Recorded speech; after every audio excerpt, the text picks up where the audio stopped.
আহাব্বুল বিলাদি ইনদাল্লাহি ওয়া মাসাজিদুহা ওয়া আবগাদুল বিলাদি ইলাল্লাহি আসওয়াকুহা।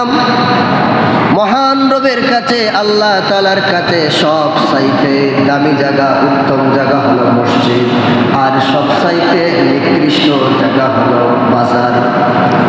সব চাইতে উত্তম জায়গা হলো মসজিদ, নিকৃষ্ট জায়গা হলো বাজার। ও আমার ভাইয়েরা, সেই মসজিদের মধ্যে সর্বোত্তম জায়গার মধ্যে জুতা চোরও আসে। জুতা চোর মসজিদের মধ্যে আইনি নেয় না। সর্বোত্তম জায়গার মধ্যে মসজিদের মধ্যে জুতা চোর আসে। আর সর্বনিকৃষ্ট জায়গা বাজারের মধ্যে ইমাম সাহেব যায়, আল্লাহর ওলিগণও যায়। সুফিগণ মুহাদ্দিসিনে কেরাম এইভাবে ব্যাখ্যা করেছেন। কিভাবে?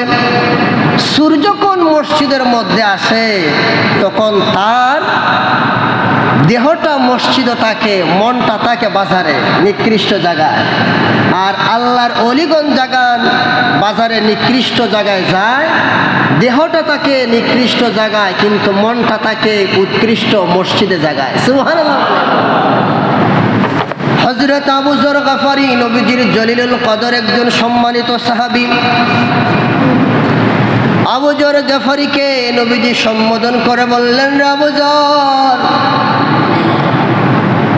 তুমি যতক্ষণ পর্যন্ত মসজিদের মধ্যে অবস্থান করবে, যতক্ষণ মসজিদের মধ্যে অবস্থান করবে, 10 মিনিট 20 মিনিট 1 ঘন্টা 2 ঘন্টা সারা রাত সারাদিন যতক্ষণ অবস্থান করবে, তোমার এই মসজিদে অবস্থান করার কারণে যতটা শ্বাস নিঃশ্বাস মসজিদের মধ্যে গ্রহণ করবে, মহান মনিব আল্লাহ পাক তার পরিবর্তে জান্নাতের মধ্যে এক একটা করে মর্যাদা বাড়ায় দিবে।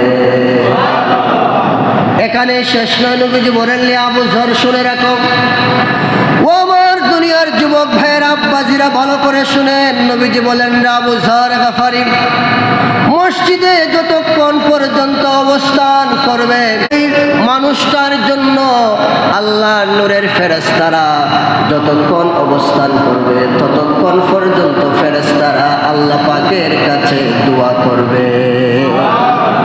এরপরে নবী বলেন, আবু যর গফারি, ও আবু যর গফারি শুনে রাখো, এখানেই শেষ নয়, যতক্ষণ মসজিদের মধ্যে তুমি সৎ নিয়তে নিয়তটা পরিষ্কার করে, অন্তরটাকে ক্লিন পরিষ্কার করে পরিচ্ছন্ন করে মসজিদের মধ্যে অবস্থান করবে, যতটা শ্বাস নিঃশ্বাস মসজিদের মধ্যে নিক্ষেপ করবে, আল্লাহ পাক জাল্লা শানুহু ততটা গুনাহ 10টা করে গুনাহ তোমার নামে আমলনামা থেকে নিশ্চিহ্ন মাফ করে দিবে।